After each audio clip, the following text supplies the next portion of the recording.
Hi everyone, I'm Ramsha Hassan, Manager Learning Initiatives at M Labs. I'm excited to share with you a reported panel discussion on the social impact of gaming. This discussion was part of our recent Winter Game Jam prize distribution ceremony. We had a great panel of experts discussing how gaming can be used to make a positive impact on the world, from education and healthcare to social justice and environmentalism. I hope you enjoyed this discussion. Please feel free to leave any comments or questions in the YouTube comment section below. Thanks for watching. Assalamu alaikum everyone. I think we are standing between you and dinner, so we're going to keep this to the point and very, very short and brief. Oh, there's that also. That's okay. Chale, theek hai. So, there we go.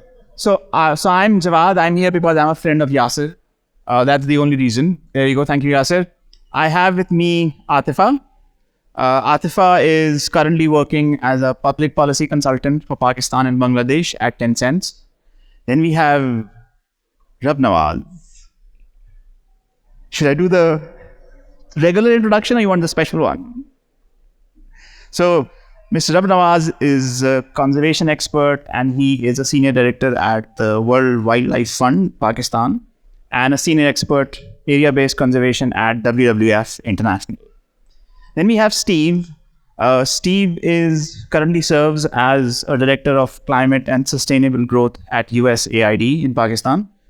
AID, got it right. Made notes. Thank you.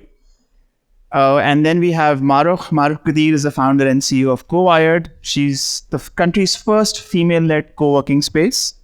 She has worked on several free-to-play mobile games, created an app monetization framework for the social gaming advertising market. And that's for a quick round of intros. So now let's start and move on to our questions. So when Yasser first asked me to moderate this panel and gave me this theme, and I've been an avid gamer for a while, so my first reaction was, I am really possessive about gaming as a space. And what are these people who want to do good doing in this space? And I think that's my first question to the audience. So, Atifa, how would you react to me saying, "आप यहाँ पे क्या कर रही हैं मेरी जगह में?" मैं आपके साथ गेम खेलने आई हूँ the way you want to play it, and with that experience, I also want to have an engaging conversation and engaging relationship with you in that gaming environment. So, when you talk about social impact, how you present it to the audience matters, right? It needs to be done in a very, I would say, constructive manner that is acceptable to the audience, and they don't feel that it's something that's being pushed down their throat, and especially when you're looking at the age group which we have in the gaming environment all over the world. So I think it's important to do it in a very smart way, whatever messaging that you want to put in there, and whatever that you want to tell. Because you see, you need to understand that when you look at the numbers, the number of people that are playing games worldwide, it's a huge chunk. So you need to go where they are and then give them the right messaging as well, because it was all done to us as well when we were growing up. But at that time, the gaming was not a big thing, right? So television had just come up and, other mediums had just come up, and that's where we got our social impact messaging, and it was done very tastefully as well. So I think it can be done, but you just need to be very smart about it. Rab Nawaz. It's an interesting question, and I think the more I thought about it, it's hard to actually answer. So I think gamers, a lot of gamers don't realize they're gamers. So my wife will spend 3 hours on her iPad playing Scudo, then shout at the kids, get off the Xbox. So, and I think we're looking at gaming industry in the wrong way. I don't like, when you talk about the figures, it's a $163 billion industry or 40 billion, doesn't matter. Gaming is therapeutic. It's an escape. For a lot I've seen the words introvert in here. Gaming and making games is actually a medicine. And I think you've got to realize that the gaming industry is more than dollars, and more than jobs is very important. It is a way to escape. And more importantly, what we're doing here is engaging. So to me, it doesn't matter, the games. You can make any game you want. It's the process which matters rather than the end product. Steve?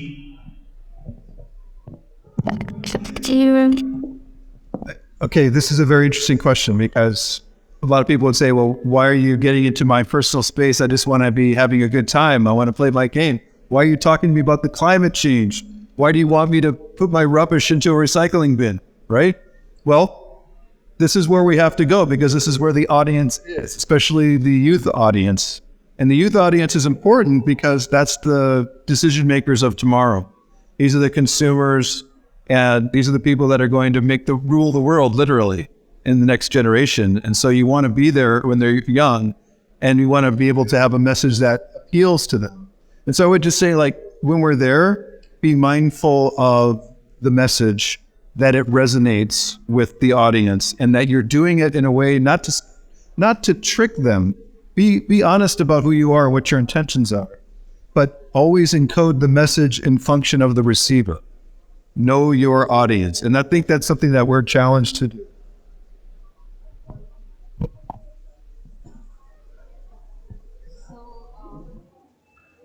Yeah. Can you hear me? Yeah. So basically, I wouldn't say that, like I am really, like coming from a different space into your space, because that has been my space since 2007. So I'm going to respond to this question from being part of a game development community. So basically, when you are, like gamers come in all forms and shapes, and they belong to all socio-economic activity. So when you are developing a game for them, all the various aspects and all the various skills that these guys bring in come into the game development. When it comes to, like designing a game for social impact, let's just say even for climate change, then a lot of, knowledge from the experts has to be there. And like Stephen mentioned that, like game doesn't have to be preachy.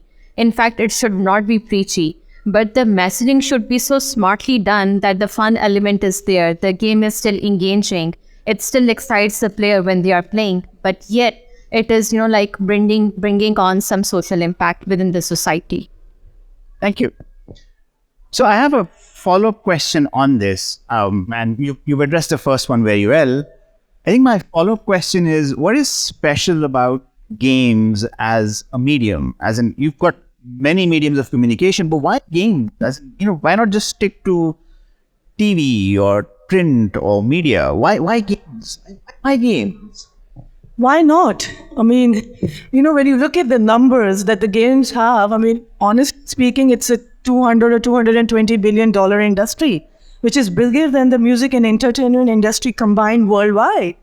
And when you look at the numbers, which was sitting in a gaming environment, I was just talking to my fellow panelists down there, and I was telling them that there was a survey done in 2021 that 2/3 of the population in US were playing games, and 76% of them were above 18 years of age.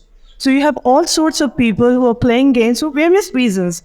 As he said, it's therapeutic for some people. It's a social interaction, has a social interaction element to it as well, because you're not playing games alone, right? You're playing it within an environment with other players. It has an emotional, connect to it, a psychological connect to it.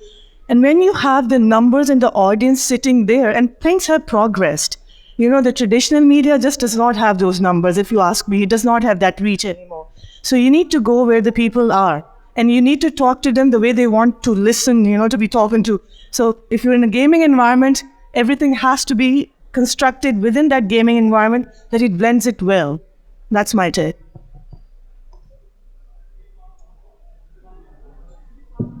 It's on.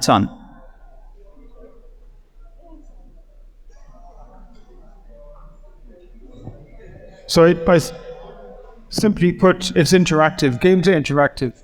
TV is one way, and I think games have an opportunity. Yep, back again. An opportunity for you to interact and steal people's microphones. So this is an interesting game, which I'm using, and I think that interaction is very important. That you have a two-way conversation, and that's where you can bring into social media, TV, and other media. You just can't do that. I think games also can also get you moving. I think a lot of games have been manufactured that built in I think for the wrong purpose. But getting people out, getting people using AI, using using the AR, I think is the way forward. Hand us back to Steve. Yeah. Okay, I'll be careful with this. Okay, I have a background in communications, and we have a basic theory. The theory is integrated communications. So it's print media, it's television, it's radio, and I would have to say internet. I will add gaming as a fifth category. Okay, number 5, gaming. Why? Because that's where your audience is. That's a portion of your audience that you need to address. Now, obviously they're there to have fun. They're not there to be sold products or be given messaging or change behavior per se. But if you build incentives into the game that help make your message more enjoyable, more well received, let's say points, for example. Okay, like you play the game and you get some points for maybe doing some social good in the game. And then you could redeem those points for a pizza or maybe some jazz minutes on your phone for more, like do partnerships with others that they want to get services from. In other words, find creative ways to incentivize your message, not just put it out there like a commercial.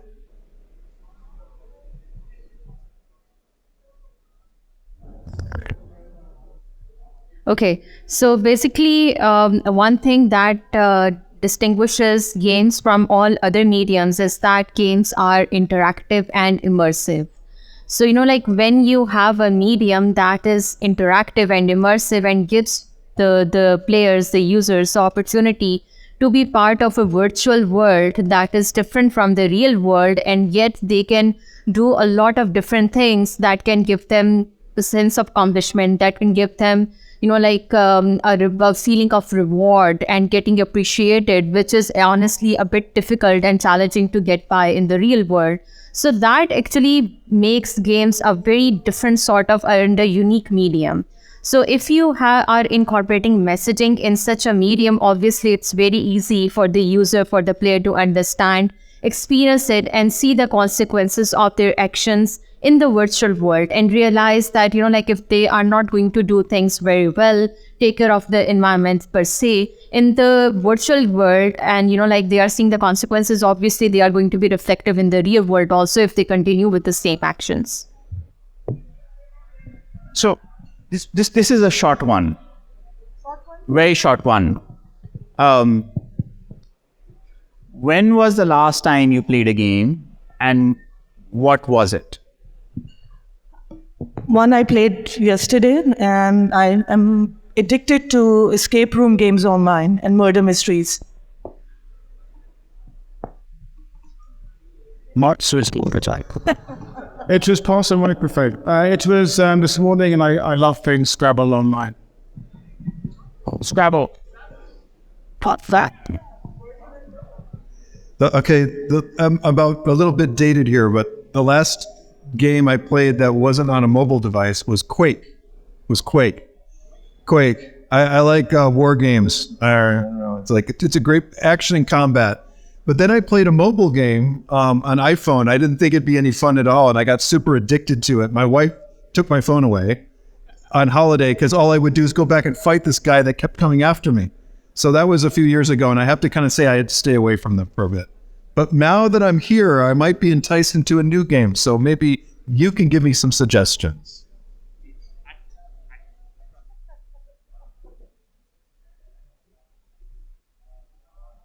Actually, I play games every single day, and I like strategy games, I like RPG, and I like puzzle games. So I would say last I played games was at 5:30 when I arrived here.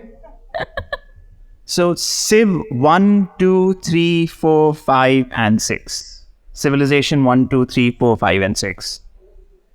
But so 6 and 7 would work for you if you haven't played it yet.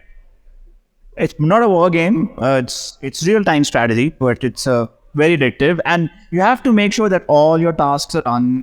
Your family's gone on a long vacation for about 3-4 weeks because you don't want to come out of that room. All right.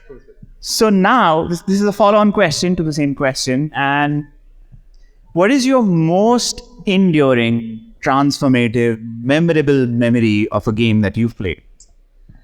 Oh, I've got a very personal memory, and it's around Ludo. And Ludo, I call it the national game of Pakistan. So when in 2020, when pandemic broke out, I was living in Singapore at that time. And Singapore had one of the most strictest lockdown in the world. And I was living here by myself. So the only thing that kept my sanity was playing Ludo online. And that particular game had a feature that you were able to talk directly with the players. So it had that audio feed. So we were just talking to you like, oh, Koti Peet, yaar, wo lal wali Koti Peet, wo green wali Koti Peet. And that game really, really kept my sanity during those 10 weeks of strict lockdown, because I was interacting with other human beings in a fun and engaging manner. Otherwise, it was horrible. So that's one of my very enduring memories so far, the latest one. I think it was Duke Nukem on my first 486. I had a mono monitor, so I just saved some money to get some color monitor. But that changed the whole perception of games for me. Well, similar to Rob, I go back in time. So I think when I started, it was Atari, and I was playing Pong, right? That was very simplistic. Then as I got a little older, I got a Commodore 64, and I was playing Pitfall, totally addicted to Pitfall. But I'd have to say my all-time favorite one is going to the video arcade with my friends, getting a stack of quarters, and playing Donkey Kong. Got to go after the big boss. Steve? Yeah. Raise your hand if you've heard of Atari. Okay, so like him, I also started from Atari, and yes, I remember going to video arcades several times and playing different games over there. But there's, one story being a game developer I would like to mention. There was initially when I started working in the gaming industry, I had this thing that, probably the games are just for the sake of it, and they are not really creating any social impact. And one of those days, I received an email from a 90-year-old woman living in the US. And she said that I was hospitalized, I had a heart attack, and your game was the only thing that kept me alive. And that's when I realized how these games are making an impact. All right. So you're giving a last lecture. Last lecture of my life?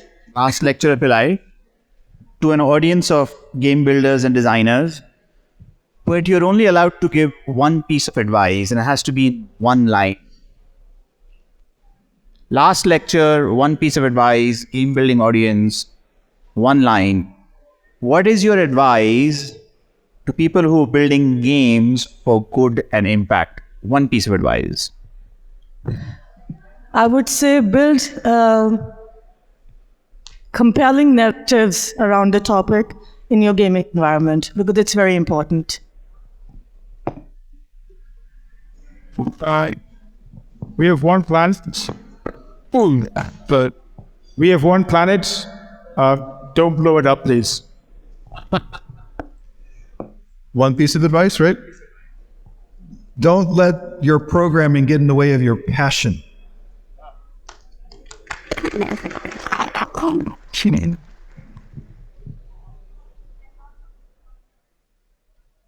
Say, be empathetic, because there's a lot of responsibility that is on our shoulders, and we really need to be empathetic when designing games.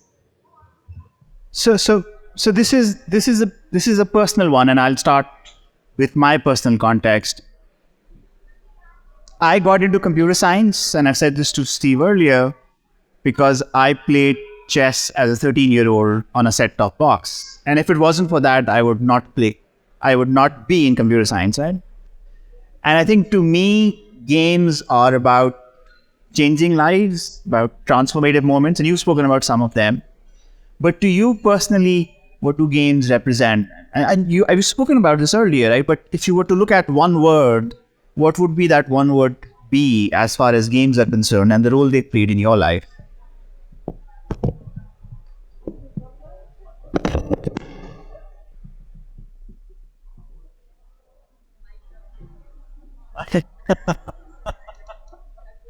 That was pleasurable. Well, I would say for me, it is, in a way, detoxing. When I'm playing, I'm just in that space and it's just my me time. So I would say, rather than detoxing, me time. Me time would be a better word. Ditto. The same. Oh, okay, sorry. So I think it's... I don't really think it's me time. And it's a timeout. Could you say the question again? Because So the question is, what do games mean or represent to you at a personal level? One word. for me in particular, in one word, it would be escape. Yes, please. A way of making money. Money. All right, so with that, we are out of time. I've been getting dirty look from this young woman here and that young woman there. I would like you to give a big hand to my brilliant panel. Thank you very much for your patience and your attention. Okay. Thank you for watching our panel discussion on the social impact of gaming. We hope you found it informative and engaging. If you have any questions or comments, please feel free to leave them in the YouTube comment section below. We would love to hear from you. We also encourage you to check out our other videos on the impact of gaming. We have a lot of great content coming up, so be sure to subscribe to our channel. Don't forget to like and share our video. You can also follow us on all social media for more updates. Thanks again for watching.